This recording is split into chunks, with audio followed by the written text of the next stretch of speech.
그래서 오늘 장자 이야기를 하나 소개합니다. 어느 날 공자의 제자인 자공이 길을 가다가 그 우물물을 깃고 있는 그 노인을 만났습니다. 이 노인이 두레박으로 물을 퍼서 밭에다가 이제 뿌리고 있었습니다. 그 가뭄이 들어서 이제 우물을 퍼서 물을 주는 거죠. 근데 두레박으로 한 바가지씩 퍼서 밭에다가 뿌려봐야 그 가문 땅에 얼마나 그게 도움이 됩니까?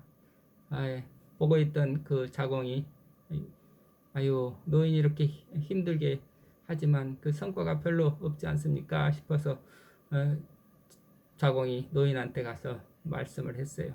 어르신, 왜 어르신은 용두레를 쓰지 않고 이렇게 힘들게 두레박으로 물을 깃고 계세요? 용두레라는 그 기계를 쓰면 그래서 물을 대기가 훨씬 수월하고 편합니다. 그러니까 노인이 이렇게 대답을 했다고 합니다. 나도 용두레라고 모르는 거 아니요. 용두레를 쓰면 좀 편하고 효과적이겠지. 그런데 내가 스승한테 배우기를 기계를 쓰면 기계로서 할 일을 찾기 마련이고 또 기계로 할 일을 찾게 되면 효율을 생각하고 생산성이니 하는 그런 기계적인 마음을 갖기 쉽다네. 그 사람이 기계 마음을 갖게 되면 자기의 본성을 온전히 보존할 수 없다고 했소. 그 사람이 자기 본성을 보존하지 못하면 자기 정신이 바로 서지를 못하게 되고 자기 정신 생명이 바로 서지 못하고 그 자리를 잃게 되면은 이 사람으로서의 도리를 잃어버리게 된다오. 그러니 내가 기계를 쓰면 편하고 그 다음에 효율적이라는 거 모르는 바 아니지만 그렇지만 나는 나의 이 순박한 본래의 그 마음을 잃어버릴까봐 그렇게 되는 것을 부끄러워해서 나는 차마 기계를 쓰지 못하고 있다오. 이런 대답을 했습니다. 이미 지금 2500년, 2000년 전에, 2000 몇백 년 전에 우리 조상들은 이렇게 기계를 쓰게 되면 기계 문명이 가져오게 될 그 빛과 그림자가 무엇인지 잘 알고 있었던 것입니다. 즉 문명의 편리함과 그리고 그 화려함 뒤에는 인간의 소외 문제 그리고 비극인 전쟁의 위험이 도사리고 있다는 것을 경험으로 알고 있었던 것이죠. 그래서 그 철인들이 우리에게 남겨준 그 말씀이 무엇인가 그러면 그거는 이 문명 기계 문명을 반대해라 그런 말씀은 결코 아니죠. 우리가 잘못하면 그렇게 또 문명을 반대하자 그래가지고 문명 파괴 운동 다시 옛날로 돌아가자 복구 운동 그런 생각을 할 수 있지만 그런 게 현인들의 뜻은 아니죠. 그렇게 인간의 어떤 역사적인 흐름이 되돌릴 수 없다. 계속 변하고 계속 앞으로 나아가는 거지 이렇게 뒤로 되돌아가는 법은 없다. 그걸 알고 있죠. 그런데 이 문명의 흐름을 멈출 수 없다는 건 모르지 않죠. 그래서 그렇지만 염려하는 게 뭐냐? 그 기계 문명이 초래하는 그림자가 무엇인지 그것을 미리미리 잘 알고 그것을 대비하는 그런 지혜를 가져야 되지 않겠냐. 그 지혜라는 거, 그 지혜라는 건 뭐냐 그러면 하나님이 주신 자기 본래의 그 본심을 알고 그리고 자기의 본성을 잘 지키는 것이다. 그래서 맹자는 존심양성 그런 말을 했죠. 본래의 본 마음을 잘 보존하고 그리고 자기의 천성을 잘 길러가야 한다. 그 말씀이죠. 우리가 사는 이 시대는 정말 급격한 변화의 시기죠. 변혁이라고 변혁 넘어서 이 진동의 시기라고 합니다. 하루 앞을 알 수 없을 만큼 급격하게 변한다는 거죠. 제가 어렸을 적에는 황소와 쟁기가 이 들판을 누리고 있는 그런 농경 사회였죠. 근데 중고등학교 시절이 되니까 그 다음에 황소도 쟁기도 차츰 사라지고 경운기, 자동차, 공장의 굴뚝 그런 어떤 이 산업 사회로 변화가 되더니 대학에 가니까 컴퓨터가 나오고 인터넷이 나오고 그래서 컴퓨터가 그 공장에서 중요한 역할을 차츰차츰 하기 시작하더니 마침내 정보통신 기술이 나오고 우리 스마트폰이 나오고 그 스마트폰이 온 세상을 다시 또 바꿔놓더니 이제는 또 인공지능이 이렇게 나타났죠. 이제 인공지능하고 로봇이 결합해가지고 새로운 또 이 가상현실하고 버추얼 리얼리티, 가상현실이라고 하는 이 디지털 세계, 그래서 메타버스의 시대가 또 왔습니다. 이렇듯 세상은 눈이 핑핑 돌 정도로 지금 빠르게 변화하고 있죠.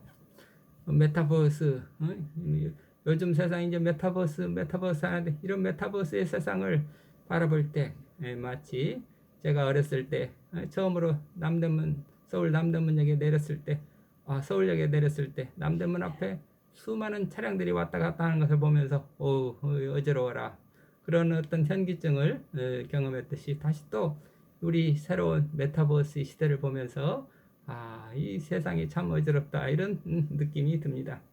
그래서 지나간 우리 50년 동안에 이렇게 변화가 되었다면 그 변화가 앞으로 갈수록 더 가속될 텐데 향후 50년 뒤에는 정말 어떤 세상이 올지 우리가 예측하기가 어렵게 되었습니다. 하여튼 그런 세상이 변하면 변할수록 우리는 거기 여러 가지 희망도 있지만 그보다 또 더 염려되고 또 불안의 요소가 점점 더 커진다 하겠습니다. 왜 그런가 하면 우리 지식과 지혜의 불균형이 점점점 심해지면 심해질수록 나중에 그 파국이 결국은 어떻게 나타나나 그러면 인간이 그만큼 더 소외되고 또 더 이 양극화가 그 다음에 인간 소외 그래서 나중에 어떤 이 비참한 그런 어떤 그 전쟁이라고 하는 그런 참화가 일어날 수 있기 때문인 것이죠. 그래서 지식은 이런 바깥 세상에 대해서 알고 있는 그 물질 문명에 대한 과학적 지식 그것들은 자꾸 늘어나지만 이 지혜라고 하는 거 자기 자신을 알고 자기가 자기를 극복할 수 있는 그런 능력은 우리가 소홀하게 되기 쉽게 됩니다. 뭐 누구나 알듯이 부엌칼은 어머니에게는 아주 유용한 것이지만 어린아이에게는 아주 무척 위험한 것이죠. 그러니까 유용한 그 요리칼이 되느냐 위험한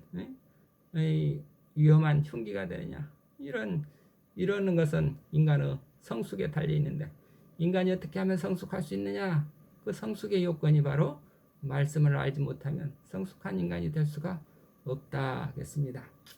그래서 인공지능이 지금 세상 곳곳에 파고들고 있는데 우리 주변에 다 지금 인공지능 내비게이션이라든지 검색창이라든지 폰뱅킹, 홈쇼핑 뭐 어디든지 지금 QR코드, 병원 진단 다 지금 들어오고 있지요. 우리 삶의 모든 분야에 그 인공지능이 로봇 기술이 다 들어오고 있을 텐데 이거이 이런 인공지능과 메타버스의 세상이 오면 그럴수록 인간에게 더 중요한 것은 인간의 본래 마음, 인간의 본래 성품 그것을 우리가 간직해야 된다 하는 것이죠. 그래서 사람의 마음의 본래가 선한 것이죠. 왜? 하나님이 우리에게 당신의 형상을 따라 사람을 지어주셨기 때문에 사람이라면 누구나 다 그런 하나님의 형상이 남아있죠. 그래서 하나님을 부정하거나 긍정하거나 상관없이 누구나 하나님을 그리워하는 그 마음이 있는 것이죠. 그래서 어렸을 때에는 누구라도 그 마음이 있기 때문에 이 자연 속에서 어떤 신비감을 느끼며 살아가지 않을 수 없습니다. 하늘을 쳐다보면서 그 별들을 쳐다보면서 또는 그 별똥별이 떨어지는 것을 보면서 어린 시절에는 누구나 다 그 심연에서 느끼는 그 깊은 신비감을 갖지 않을 수 없죠. 그 자연 속에서 하늘에서 그런 신비로운 그런 환상의 세계 또는 신화의 세계를 살다가 그 다음에 자라면서 인성이 발달하면 차츰차츰 머리로서의 자연에 대한 지식이 이제 커지게 되면 그런 신비감이 사라지게 되죠. 그러다가 이성의 한계를 넘어서는 어떤 또 새로운 세계를 맞이하게 되면 형이상의 세계를 다시 또 그리워하게 되는 거죠. 그래서 어려서는 신화적인 신비감에 기쁨을 느끼다가 그 다음 이성의 발달로 지식이 주는 기쁨, 그래 지식에 빠져 살다가 나중에는 어느 순간에 이 지식이 주는 그 답답함 또는 지식의 한계에 부딪혀서 번민하게 되는 그 순간이 오게 되고 그 순간을 넘어서 다시 새로운 말씀의 신비에 들어가게 되면 그때 인간은 인생이라고 하는 게 이런 거구나 이렇게 이 3단계를 거쳐서 말씀을 알게 되는 것 같습니다. 그래서 우리가 마지막으로 인생이 이런 3단계를 거쳐서 말씀과 친숙하게 되면 그 말씀의 기쁨이 주는 그 기쁨이 한없이 크다는 것이죠. 그래서 공자는 말했죠. 하기 시습지 불력 겨루하라. 말씀을 배우고 말씀을 익히는 것만큼 기쁜 일이 어디 있느냐. 인간에게 진짜 기쁨은 이 말씀을 배우는 것에서 비롯된다. 말씀을 아는 것에서 비롯된다. 그런 것이죠. 그래서 어린 시절부터 자꾸 우리는 말씀을 익혀둬야 되지 않느냐. 그래서 그래야 우리가 늙어서 기쁘게 살고 늙어서도 시들지 않는 생생한 삶을 살아갈 수 있지 않느냐. 우리가 아무리 좋은 음식 많이 먹어도 육체의 노쇠는 피할 수가 없죠. 그런데 말씀과 함께 살아가게 되면 우리는 우리 속 사람이 자꾸 새로워질 수 있다는 거죠. 그래서 옛 조상들은 아이들에게 어렸을 때부터 경전을 암송시켰죠. 5살만 되면 천자문도 암기시키고 10살 되면 논어니 대학이니 그런 거를 말씀을 이렇게 익히게 했죠. 그냥 뜻도 모르지만 그냥 외워라 그래가지고 글자를 외우게 만들어서 나중에 나이 들어서 정신이 이제 자라게 되면 다시 그 말씀이 그 삶에 이렇게 주춧돌이 돼가지고 그 말씀을 통해서 자꾸 정신이 자라게 되는 거죠. 그러니까 말하자면 옛 선인들은 늙어서 노후 준비를 하자 그런 게 아니라 아예 어렸을 때부터 아이들에게 노후 준비를 시켜주었다 하겠습니다. 우리는 자녀에게 재산을 남겨줄 생각하지만 그것보다는 말씀으로 사는 그 정신을 물려줘야 하겠습니다. 사람이 동물과 다른 점이 바로 그 말씀을 안다는 것 아니겠습니까? 말씀을 모르면 인생이라 할 수가 없다는 것이죠. 그래서 사람으로 태어나서 사람답게 사는 길이 바로 말씀과 함께 사는 것이라 하겠습니다. 말씀을 모르면 자기도 모르고 인생도 모르고 또 그렇게 말씀을 모르고 살면 결국 인생은 허무하고 인생은 비참해지고 결국 멸망의 인생이 된다는 것이죠. 사람으로 태어난 그 가치가 결국 없어지고 말지 않느냐 하는 것이죠. 정말 인생이라고 하는 거, 사람이라고 하는 게 한없이 귀한 인생인데 그 귀한 기회를 놓치고 살면 되지 않지 않느냐. 사람이 수많은 생명체 중에서 사람으로 태어난다는 게 정말 얼마나 어렵고 힘든 일인데 그 귀한 기회를 말씀을 할 수 있는 그런 기회를 놓치면 어떻게 하느냐. 사람으로 태어나서 좋은 게 뭐냐. 이 말씀을 깨닫고 우리가 이 생사를 벗어날 수 있는 그런 유일한 기회가 되기 때문이다. 그래서 말씀을 알고 말씀을 깨달을 수 있는 저로의 기회인 인생을 함부로 살았으면 안 되겠다. 이게 우리 또 어떤 종교나 강조하는 내용이죠. 우리가 인생에서 왜 우리 인생이 이처럼 중요한가? 그러면 사람이 왜 이렇게 중요한가? 말씀을 할 수 있는 기회가 사람으로서의 생이기 때문이다. 예수님이 우리를 위해서 기도하신 내용도 그거죠. 아버지 말씀은 진리입니다. 아버지, 저들이 진리를 위해서 몸 바치는 사람이 되게 해주시옵소서. 저들을 진리로 거룩하게 하옵소서. 예수님께서 우리를 마지막 기도하신 내용이 그거죠. 진리로 거룩하게 하옵소서. 아버지 말씀을 알고 말씀과 함께 사는 거룩한 사람, 깨끗한 성인이 되게 해달라고 기도하신 그 예수님의 당부를 우리는 잊어서는 안 되겠습니다. 공자나 맹자나 또는 노자나 장자 같은 동양의 성인들도 말씀과 함께 살 것을 강조하셨죠. 예수님보다도 이 300여 년이나 앞서서 살았던 장자는 말씀의 중요성을 물고기 물에다가 비유했지요. 물고기는 물을 찾아서 물에서 놀듯이 사람은 말씀을 찾아서 말씀을 찾는 존재라네. 물고기는 강과 호수를 만나면 서로를 잊고 잘 살듯이 사람은 말씀과 예수의 세계를 만나야 서로를 상대의 세계를 잊고 절대의 자유를 누린다네. 이 사람은 상대의 세계를 벗어나야 말씀이라는 그 절대의 세계로 올라가야 그래서 진정한 자유의 기쁨을 얻게 된다. 그러니까 절대의 세계로 이런 말씀의 세계로 올라가기 위해서는 우리는 어떻게 해야 되는가? 말씀과 친해져야 된다는 거죠. 말씀이 곧 우리를 절대의 세계로 나아가게 하는 길이 되는 것이고 추진력이 된다는 것입니다. 우주선 로켓이 연료를 태우며 하늘로 올라가듯이 말씀을 태우며 비상하는 힘을 얻어야 우리는 하늘 나라의 자유를 기쁨을 얻게 된다는 것입니다. 그래서 인생의 진리는 천명이라는 아버지의 말씀을 받아 채우는 것이라 했습니다. 천명지위성이라 하는 겁니다. 내 안에 가득 채운 그 말씀을 연료 삼아서 불을 뿜으며 하늘로 올라가는 것을 도라고 합니다. 솔성지위도라고 합니다. 천명은 하늘에 올라가는 아버지의 말씀이죠. 그 말씀으로 내 마음이 정신이 솟아나는 것입니다.